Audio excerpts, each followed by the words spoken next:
Dear fans, subscribers, and friends of Cricket Happening. This is your host Ram with Cricket Happening. Sorry, yesterday I couldn't bring you the report due to my work commitments, but I'm back here today covering the very important match which we had yesterday in the fifth day's play at the Basin Reserve in Wellington. The match was very well set. Pakistan were actually set 274 runs for victory, but they didn't really take up the challenge. Initially, I would say there was a challenge there, and one was looking forward to Daniel Vettori performing well for New Zealand, but Daniel Vettori unfortunately couldn't really put up a good show there, and Pakistan actually finished 48 runs short of that.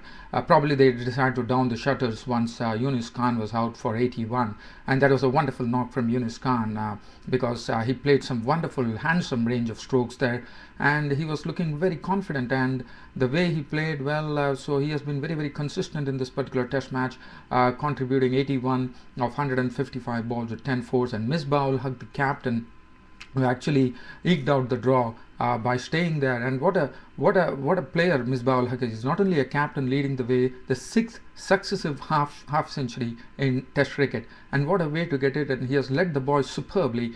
And I think he's a real able captain. He was not out on 70 at the end when the match ended in a draw here at the Basin Reserve Wellington in the second test, and also ended the series with Pakistan actually winning the series for the first time after a long time, 1-0 in New Zealand. So he was not out on 70 of 226 balls, 7 fours in that. And as far as the start was concerned, the start for Pakistan, probably they didn't have a good start there, because Tawfiq Umar got a good delivery from Saudi, which actually straightened after pitching a leg cutter, and that's it. Tawfiq Umar was gone. The first one to go, wrapped on the pads there. LBW bowled Saudi for a duck. So that was the first wicket. Martin was also bowling well, and Martin now joined in taking the wicket of Azhar Ali. Azhar Ali got a bending in swinger, which Martin got into Azhar Ali, and Azhar Ali was a bit late on it, and Azhar Ali was LBW bowled Martin for 10. So that was 35 for 2, and Mohammad Hafiz, after playing a very good knock of 32 of 46 balls with 5 fours, probably definitely struggled because Chris Martin and Tim Southee with the new ball were really moving the ball very well. Some good conditions there, but Mohammad Hafiz then fell, caught by Taylor, the bowling Martin for 32, and 42 for 3. One could understand that Pakistan decided to down the shutters with Yunus Khan, Misbah-ul-Haq playing for time, but Yunus Khan definitely entertained by playing some handsome range of strokes, even though there was some pressure on Pakistan there. Misbah-ul-Haq, he decided to just buckle down there and stay there at the crease, bide his time at the crease, and that's what they did. Yunus Khan also started hitting only the loose deliveries. But it was a very good partnership. Once again, they carried on that partnership which they did in the first innings for Pakistan to take the lead, and they did that by taking the score on to 160. So that was another 118 run partnership between Misbah and Yunus Khan, which was very useful under the circumstances. But finally, just before tea, Yunus Khan, I would say, didn't play a very good stroke there. He tried at a flail at a loose ball from Saudi, but it was outside the off stump. Re-sang did the rest, and Yunus Khan was gone, out for 81 of 155 balls with 10 fours. Asad Shafiq came in, and then probably Misbah-ul-Haq had decided at 164 when Yunus Khan departed that it's time to actually down the shutters, and that's what they did. Asad Shafiq actually was scoreless for 22 deliveries, and Misbah-ul-Haq, he was just staying there, only just hitting the loosest of balls to the fence. And then finally Vettori came in and tried to have a final fling, but Asad Shafiq was LBW Vettori for 24, so he was gone.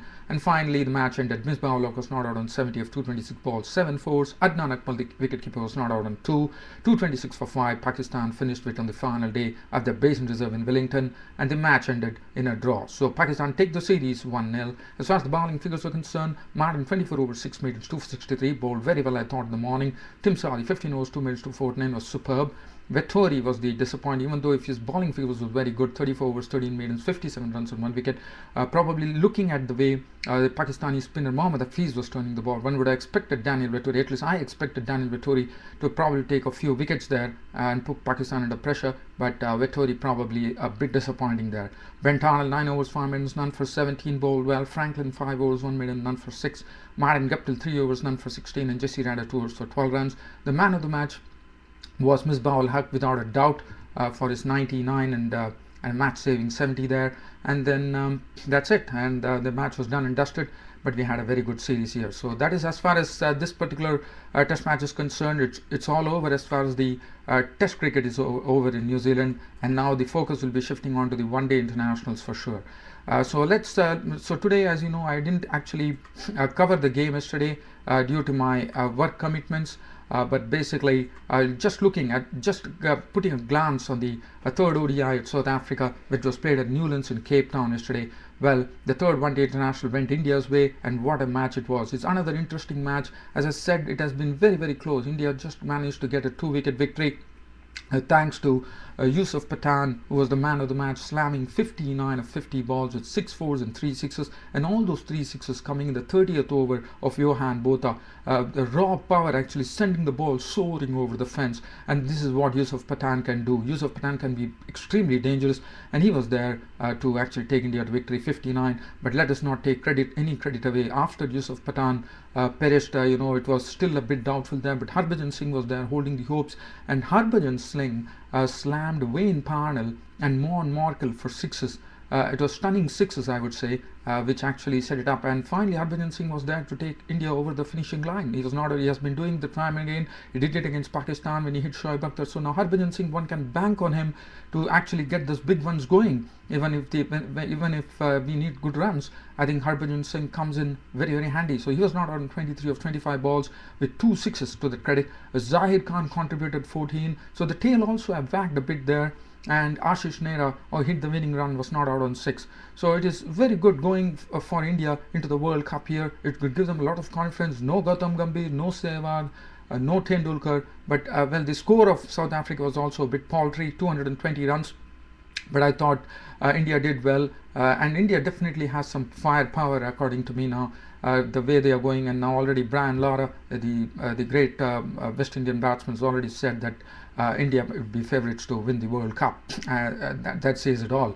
And as far as South Africa were concerned, they were the ones who actually took first strike. They made 220. Graham Smith struggled against Zahir Khan. He was absolutely all at sea. But finally he made 43. The other contributors coming there was JP Duminy, contributed 52 of 59 balls, but the Faf du Plessis on his maiden debut stayed there when South Africa were in trouble at 90 for 4, stayed there along with Duminy, stitched a good partnership, 110-run partnership, and took on the score and made a maiden 50. In fact, he made 60 of 78 balls with 2 fours. He played superbly. What was good was, as on his debut, he got his first 50. Other than that, the tail couldn't really wag there, and 220 was what South Africa finished with. Probably I would say that South Africa just managed to get to the 220 mark, thanks to Faf du Plessis and Duminy stand. Otherwise, the Indian bowlers really held sway over there. Zahir Khan, 9.2 overs, no maiden, 343, bowled very well. Munaf Patel was also on the mark, 10 overs, 1 maiden, 242.